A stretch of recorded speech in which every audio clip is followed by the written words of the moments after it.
it do? What it is, Josh girl? Like Pop, aka Soda Baby, aka Asuka. And you're not tuned in Sub Talk TV.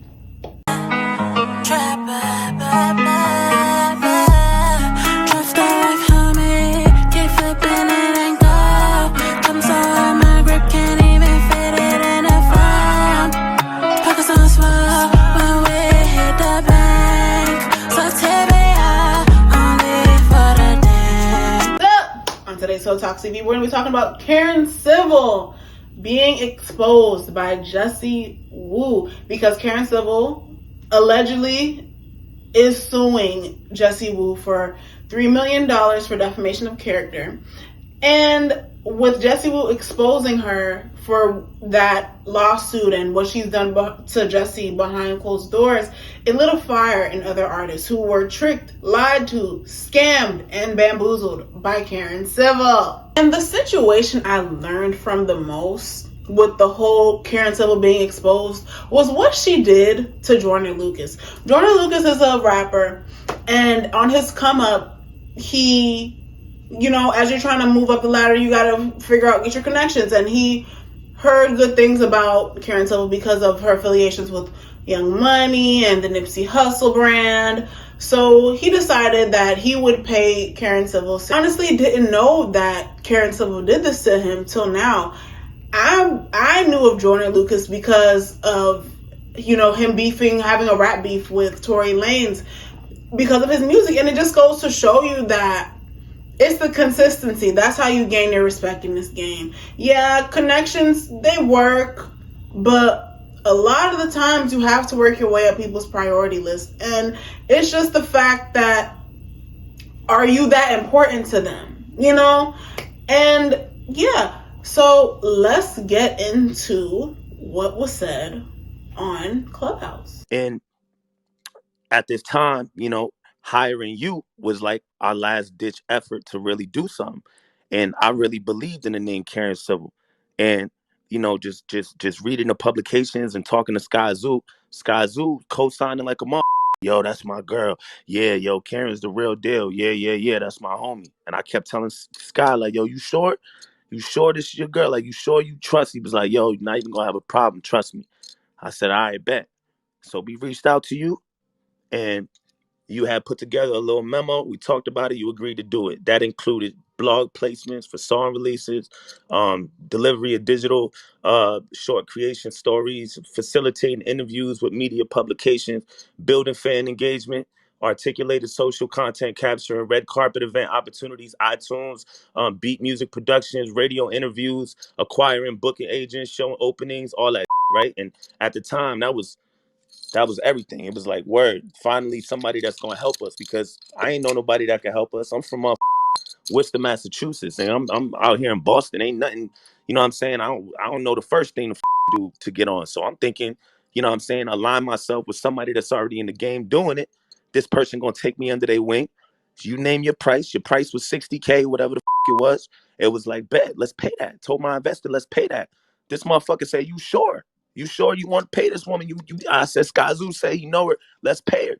Mind you, like I said, my son about to be born. So we had like a conversation on the phone. Everything was peachy on his phone call. You were like, yeah, we're going to do this, da-da-da-da. You know what I'm saying? I'm like, word. I felt real good. And as soon as we hung up the phone, we ain't really hear from you. That was it. That was really it. And every single time I try to reach out to you, you talking to me like I'm disturbing your day.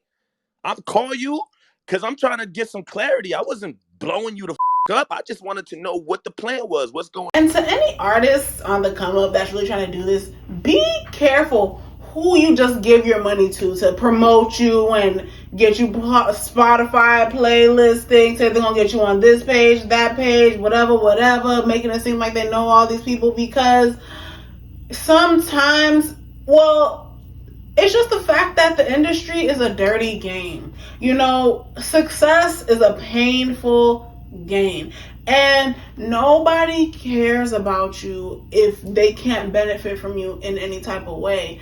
And it's just the fact that when it comes to anything in life, it's the same thing. And people respect consistency. They're gonna f with you or they're not gonna f with you. You can't pay nobody to make somebody like you. And especially in the music industry, it's either you got the connections, you bloodline with somebody, or you connected them through semen. Yeah, I said it. Because it's like you either know them or what you got. You got the money to make it look like you got it already, because from this situation, I'm sure a lot of people go through this. And even with sometimes when it comes to these artist showcase stuff, you be paying all this money to perform and then you still don't get chose. It's like, so to any artist, I would just say leverage your social media to your best ability, because you don't want to be Joyner Lucas, and a lot of people go through this, and usually the big dogs, that's how they play. Like, I can't really say too many names because there hasn't been too many allegations coming out, but unfortunately Karen Civil had to take this L for her team, and it's just, and you know what rubs me the wrong way? It's the fact that she was really trying to, I guess her name hold weight, but she was over here calling herself, talking about I'm the Olivia Pope of this, She called herself the Olivia Pope of this, but the only thing you and Olivia Pope didn't have in common was the fact that Olivia Pope ain't snitch on herself, and you was acting like, oh yeah, you took it. Like, I guess I respect your honesty, but at the same time, you still wrong. Because now that you called yourself Olivia Pope and you admitted to the things that you did, Jason Lee is now suing Karen Civil for getting his page deleted by some hackers. Jason Lee is a online media source, a blogger who owns Hollywood Unlocked, and she got his page hacked in because he had put out a story about her, and he had put a story about her for her scamming another artist. Let's play that clip as well. And about you taking this money. I'm not here to talk about Meek Mill. Meek Mill, or what Cameron said, or what James R said.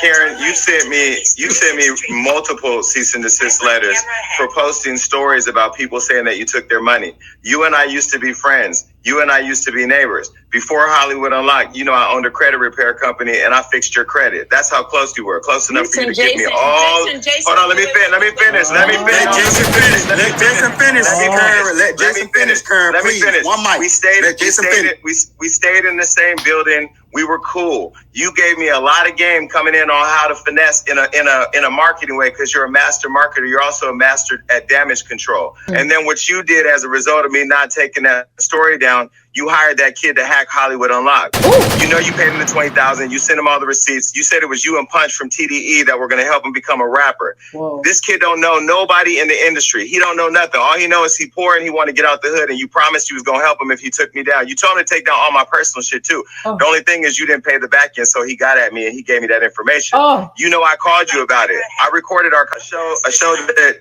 So now let's get into the Jessie Woo situation, which I feel like her situation with Jessie Woo really made it go viral, because Karen Civil thought that she could punk Jessie Woo, thinking that she was Olivia Dope, thinking she could punk her with a lawsuit. But Jessie Woo had the smarts, the receipts, and the timing and the patience to get her at the right moment. And I gotta put respect on Jessie Woo's name. She ain't back down. So pretty much, Jessie Woo had a friend at the time who was podcasting, right? And at that time, Karen Civil was thinking about, starting her podcast, the Girl I Guess podcast that she has. And then people on Twitter were pointing out the fact that Karen Civil's podcast pretty much was mirroring Jessie Woo's friend's podcast, pretty much saying that Karen Civil copied Jessie Woo's friend's concept of their podcast. And Jessie Woo also was part of the people that was pointing it out on Twitter, right? So then Karen Civil decides to fake book Jessie Woo for an event, and only for Jessie Woo to come to the event, for her to be recorded by process servers, for her to be sued with a lawsuit from Karen Civil, and Karen Civil suing her for defamation of character. And I just really want to give Jessie Woo her props for, really going at her, because I've dragged Jessie Woo in the past. But it's like, sometimes, it's the industry. Sometimes you have to do dirty things behind closed doors for clout, to get your name popping. And then sometimes there's certain situations that happen that people can't speak about because certain people's names are attached, and because your name is smaller and the other person's name is bigger, you don't want to call them out because it's big fish take little fish.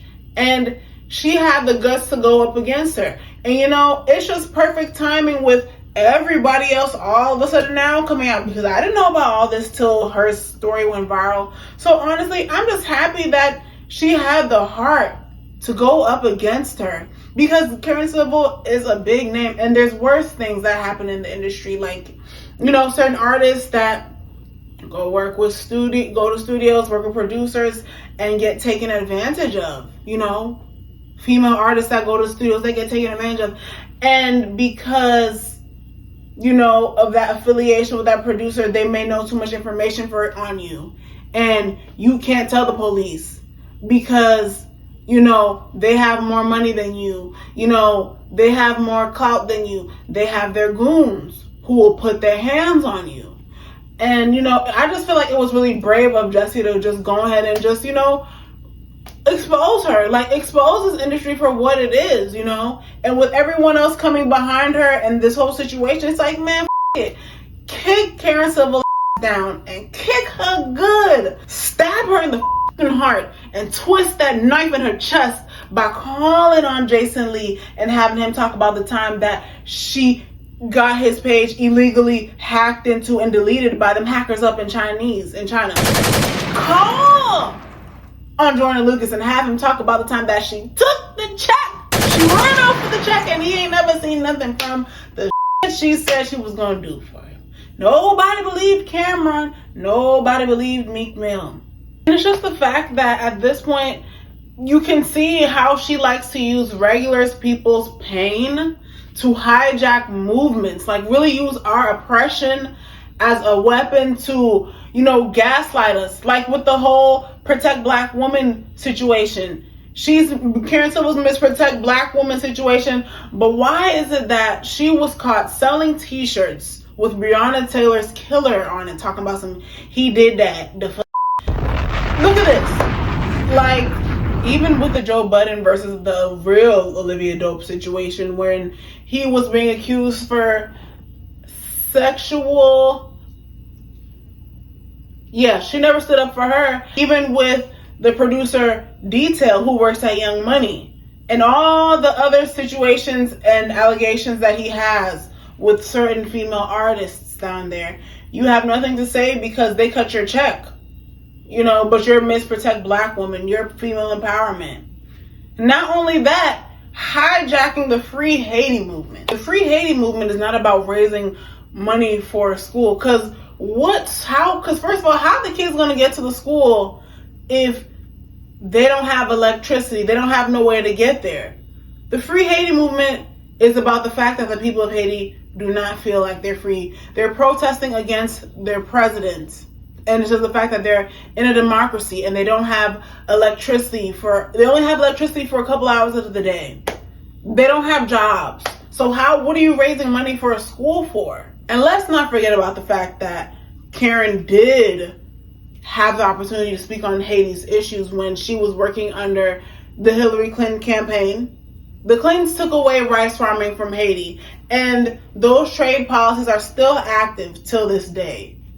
And Karen said nothing about it. And now they're growing Haitian rice in Arkansas, and white people are benefiting from what the first free Black country created, and Haitians, they can't see any profit from that. It's just like the blood diamonds. That's why people were so enraged with Beyonce, because those blood diamonds came from slaves who were dying to mine these diamonds to see nothing from that profit. And sadly, this is what this country is built off of: the selling and trading of slave labor. And unfortunately, that's really the world. Someone has to get in order for other things to prosper. And it shows in this industry as well. You know, sometimes they'll be like, oh, if such and such is there, I'm not going. So people get their bag stopped for a bigger artist to come. And unfortunately, it's just, we have to talk about these situations. And I'm just so happy that we have our own platforms now, where if you're consistent enough and you know you're real in what you do and what you say, you will grow your own people. And we won't have to go to these big name corporations, these brand names, you know. It's just the fact that there's no different. It's just the fact that being independent versus label, it's just the brand name. The industry is falling down every day, and I'm here to see it. You know, this got really political, you know, but this is what's going on, y'all. So make sure y'all like, comment, and subscribe. Make sure you let me know how you feel in the comments. Let me know how you feel about the situation. Whose side are you on? And anywho, but make sure y'all follow me on Instagram at It's Black Pop and So Talks TV. And it's your girl Black Pop checking out, and I'm out.